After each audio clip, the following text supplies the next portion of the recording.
Ambassador, give me an idea. What's the hunger in the world right now? You have looked at hunger around the world in two different capacities for the United Nations. What's the world hunger temperature? It forces me to pause before I can answer. The number one driver of hunger in the world today is conflict. And that's what's driving acute hunger. What's driving chronic hunger in the world today is erratic weather. We have Somalia is facing its fifth season of drought. We have places across the globe, including right here in the United States, where the short rains don't come and the long rains are short. And that affects agricultural production. Even our corn crop is down this year because of the heat last summer and the production of corn. And so that has a direct effect. This is a system. And what happens with production has a direct effect on price of foods and increases that number of the 3.1 billion people who can't afford a diverse and nutritious diet. So we're in a situation today where we need peace, first and foremost, to stop hunger. But we also need to recognize the importance of investing in sustainable agricultural production to ensure our ability to provide diverse foods. In your comments, you indicated the need for sustainable agricultural production. You talked about cover crops. You talked about precision agriculture. And that's something that I don't think many people would have expected you to address. Really? I believe to solve access to affordable, nutritious food for everyone requires a diversity of businesses, a diversity of solutions. But it also requires that we can't perform the way we've always performed. That includes how we grow our commodity crops, as well as increasing the amount of specialty crops. And so that requires that biologicals and chemicals are part of our ability to grow the yields that are necessary to support the production requirements of these farms. But that means that we need to stop overusing chemicals. It means that we need to use digital tools to support giving the soils exactly what they need. And that's what precision farming is all about. It's about recognizing that we do need to always ever increasing the quality and quantity of our yields on the land already under cultivation. But that means then that we need to have tools that allow us to use less water, that allows us to more precisely, that's why it's called precision agriculture, use the chemicals and other inputs that are necessary to support the production of those farms. As far as hunger in the U.S., we have, nearly 350 million people.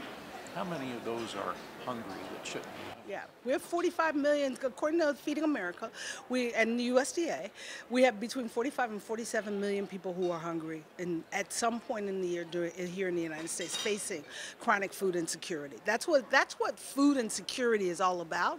It says, I don't know where my next meal is coming from. And 47 million Americans make that statement sometime during the year.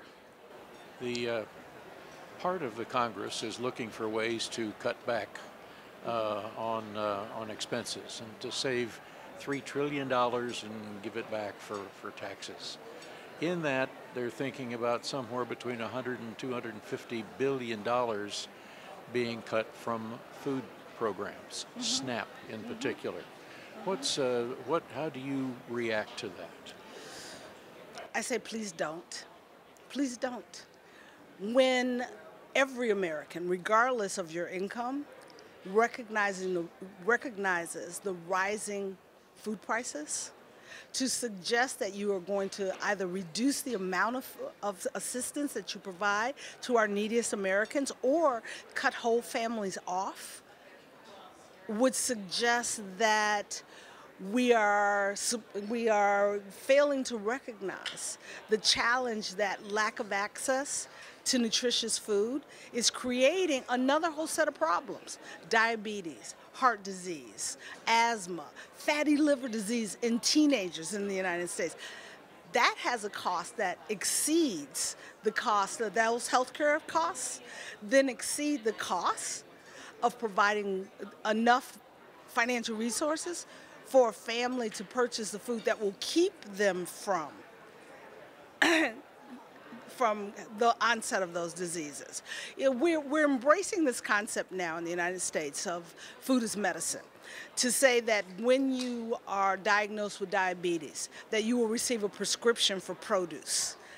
What if, before the onset of diet-related disease, we made produce available and affordable to that household and encouraged the consumption that reduced the need for prescription produce or medically tailored meals? Yes, those are tools we should use, but we should also ensure that every family has access to the resources, either through adequate employment or, when necessary, the government benefits that are required to give them the ability to feed their families in a healthy way.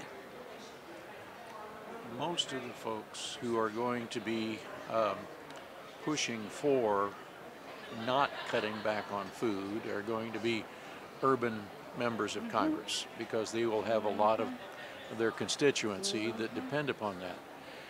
Where should farmers weigh in on that debate on cutting back on SNAP programs? Yeah, farmers, we need the voices of farmers. And it's really interesting that the Farm Bill includes SNAP benefits as well as farm subsidies.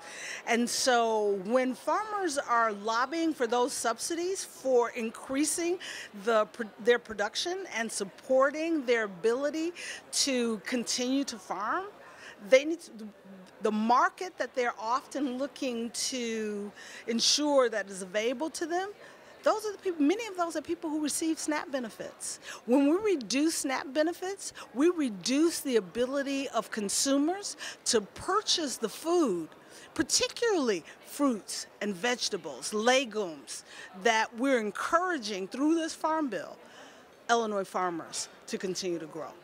So there's a direct relationship between families receiving adequate SNAP benefits and farmers having a market for that product that they're producing.